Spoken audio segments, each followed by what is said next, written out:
Assalamualaikum warahmatullahi wabarakatuh. Perkenalkan, nama saya Nana Nurfadli, NIM 2010 310013.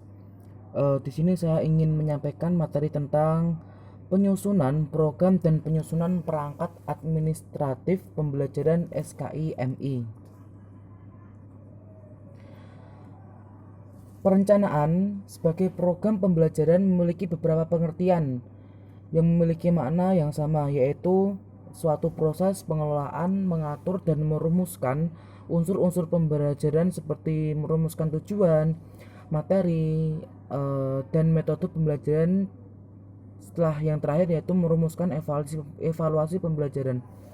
Nah, berdasarkan definisi tersebut, program pembelajaran adalah serangkaian kegiatan belajar yang direncanakan baik dalam belajar, mengajar, dan penilaian, sehingga bertujuan untuk menguasai sepenuhnya bahan dan materi ajar, metode dan penggunaan alat dan perlengkapan pembelajaran, menyampaikan kurikulum atas dasar bahasan dan mengelola alokasi waktu yang tersedia dan membelajarkan siswa sesuai yang diprogramkan.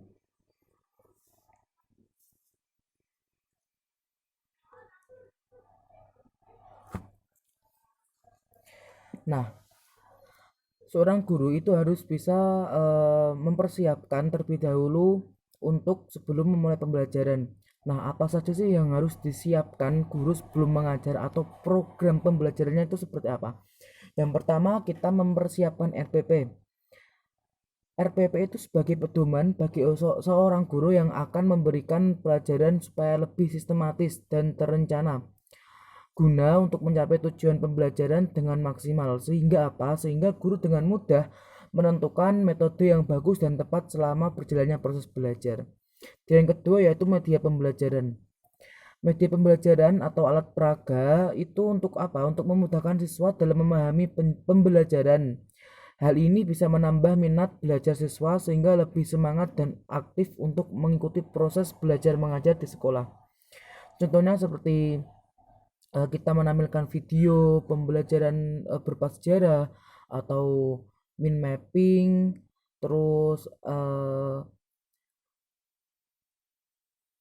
pembelajaran secara praktek baik kesenian, contohnya seperti rebana dan lain sebagainya. Yang ketiga yaitu mempersiapkan materi. Nah, mempersiapkan materi ini sangat penting bagi guru untuk memahami dan menguasai materi pembelajaran yang akan diajarkan. Agar apa? Agar mampu mengajar secara maksimal. Selain itu, dengan menguasai materi pembelajaran, guru juga akan merasa confidence atau nyaman dalam mengajar, sehingga bisa menaikkan rasa percaya diri seorang guru. Yang keempat yaitu menentukan pendekatan, model, metode, strategi. Nah, sebelum mengajar, seorang guru harus menentukan terlebih dahulu pendekatan, model, metode, dan strategi yang tepat untuk ditetapkan saat mengajar.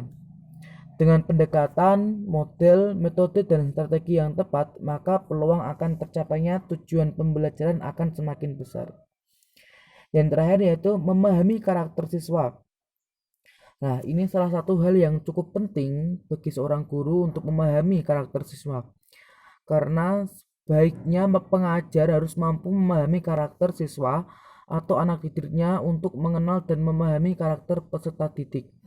Dengan pendekatan personal, mewawancarainya dan bertanya hal-hal pribadi, eh, bertanya solusi ketika ada masalah pribadinya.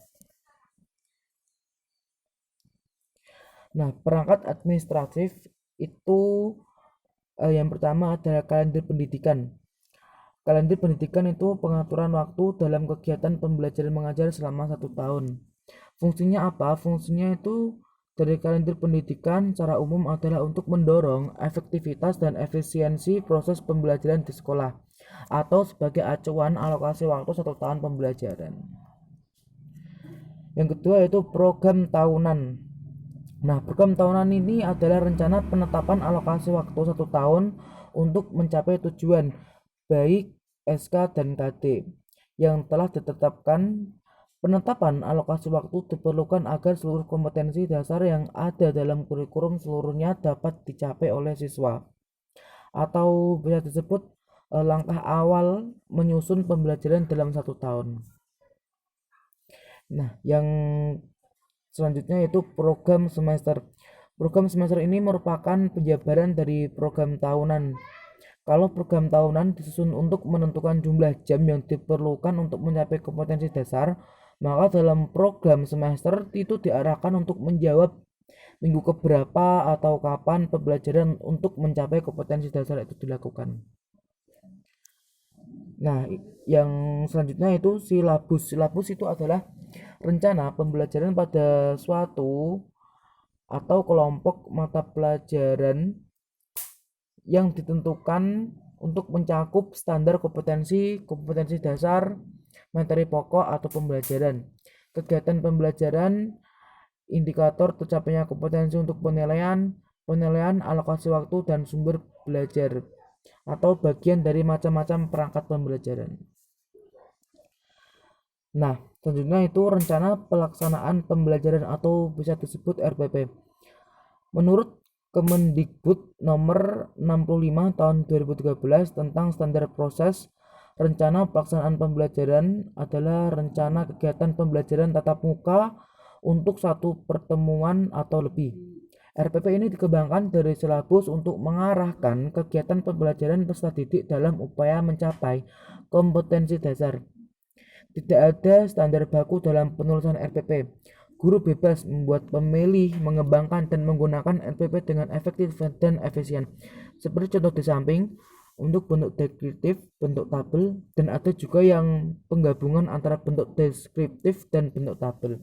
Jadi dapat disimpulkan bahwasanya perbedaan antara silabus dan RPP adalah terletak pada waktu yang direncanakan atau dicapai. Silabus untuk merencanakan pembelajaran dalam 1 semester, sedangkan RPP merencanakan pembelajaran dalam 1 kali tatap muka atau 1 bagian materi pembelajaran. Ada buku absensi siswa.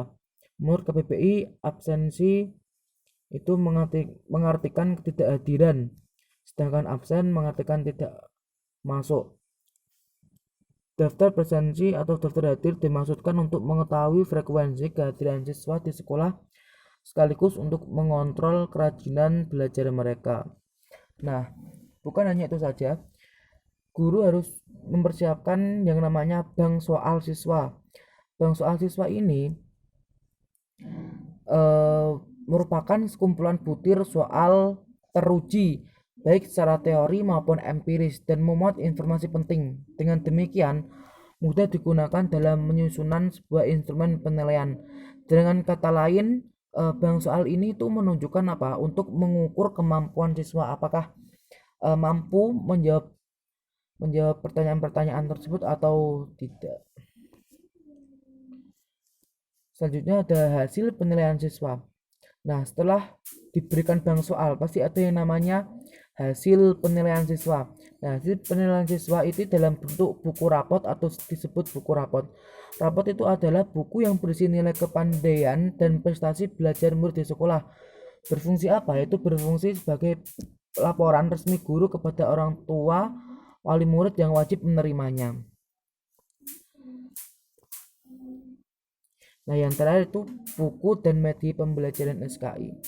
Buku atau materi yang dipelajarkan siswa dalam pembelajaran SKI hendaknya menguraikan suatu peristiwa sejarah, tidak hanya mengungkapkan pengetahuan tentang apa, siapa, dan di mana, tetapi lebih ditunjukkan mengetahui bagaimana peristiwa itu terjadi dan mengapa bisa terjadi. Nah, dalam acuan pembelajaran materi SKI itu tidak hanya dirumuskan dalam sumber buku saja, melainkan kita seorang guru harus bisa berkembang. Contohnya kita memberikan pembelajaran mengenai video sejarah, mind mapping, pembelajaran praktek kesenian, contohnya seperti rebana dan lain sebagainya. Terus kita bisa memberikan gambaran atau tokoh-tokoh para sejarah kepada siswa agar siswanya itu lebih tahu ini tokoh siapa, dan terakhir yang paling penting, bisa berkunjung ke tempat bersejarah. Untuk itu dari beberapa media pembelajaran SKI tersebut, eh, siswanya itu tidak akan merasa bosan dan senang dalam pembelajaran SKI, serta pembelajaran tersebut dapat dapat maksimal dan efisien. Terima kasih. Begitu saja yang dapat saya sampaikan. Kurang lebihnya mohon maaf. Wassalamualaikum warahmatullahi wabarakatuh.